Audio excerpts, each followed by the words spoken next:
My name is Amir Hussain. I'm a professor of theology here at Loyola Marymount University in Los Angeles. I'm a Muslim. I'm not Turkish. I'm not a member of the Hizmet Movement, so I can say this with some, detachment and objectivity. That what I know about the Hizmet Movement, the people that I've known, is that it's deeply Islamic. It represents the best of Islam.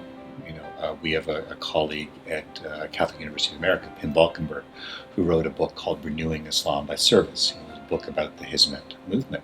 And for me, that's the key. How do you live your life as a Muslim? Well, you go out there, you try to make a difference in the world as a Muslim. And that's how I see the Hizmet movement, as being deeply, deeply Islamic, rooted, as it has to be for any Muslim, in the Qur'an, in the Sunnah, in the example of the Prophet. That's really the key here. So I think that the Hizmet movement is, and I say this as someone who's not a member of the movement, but I see the Hizmet movement as being deeply rooted in Islam, very much connected to the Qur'an, very much to Sunnah, very much that traditional notion of to be a Muslim is to do service, it's to do good things, it's to educate, it's to feed, it's to nourish people. But then to then say that this now makes you guilty, that now because you're a Muslim, now because you follow this interpretation of Islam, you're somehow regarded as un-Turkish, as a terrorist. I mean, that's really problematic. And of course, as someone who believes in the rule of law, that look, if people do bad things, they need to be punished for that. But we have a process in place. We have a court system. We have a judicial system. You can't just say, I think that person's guilty, throw him in jail. Yep. We fought a revolution against the British precisely because King George did that kind of thing. And so you want to say, look, if there are bad people, absolutely we have to bring them to trial. Absolutely, the coup, the number of people killed, one person killed, that's a horrible thing, let alone hundreds of people being killed.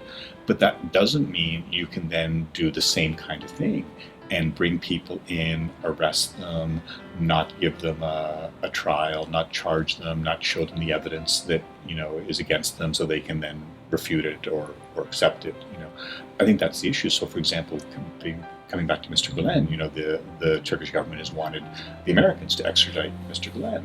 Well, America is a country that supports law, order, and justice. So that if the American government had evidence against Mr. Gülen, you would hope that they would take that seriously and say to Mr. Erdogan, yes, actually, we have some evidence. So yes, we will extradite him. We will send him back. They haven't done that. I can't see them doing that because, in America, the issue is the rule of law.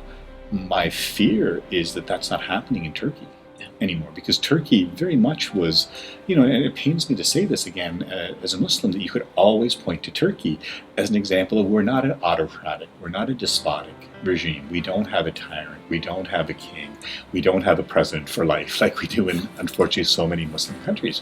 And you could always point to Indonesia, you could point to Turkey and say, look, here are examples. Here's a Muslim country where you've got democracy, where you've got freedom, where you've got the rule of law, where you don't have a military dictatorship, where you don't have a monarch, you don't have a king. Unfortunately, it's becoming quite problematic, and I think that becomes a danger, that is Turkey becoming, unfortunately, more like those despotic, autocratic regimes, less like the beacon of freedom, where you try to avoid what's really going on, what the real issues. You try to avoid the issues in your country, and you paint someone else in a negative kind of light. And so all that I know about the Hizmet movement, which comes from years of knowing people, of studying it, of reading about it, of working with people, it's the farthest thing from any kind of terrorist organization.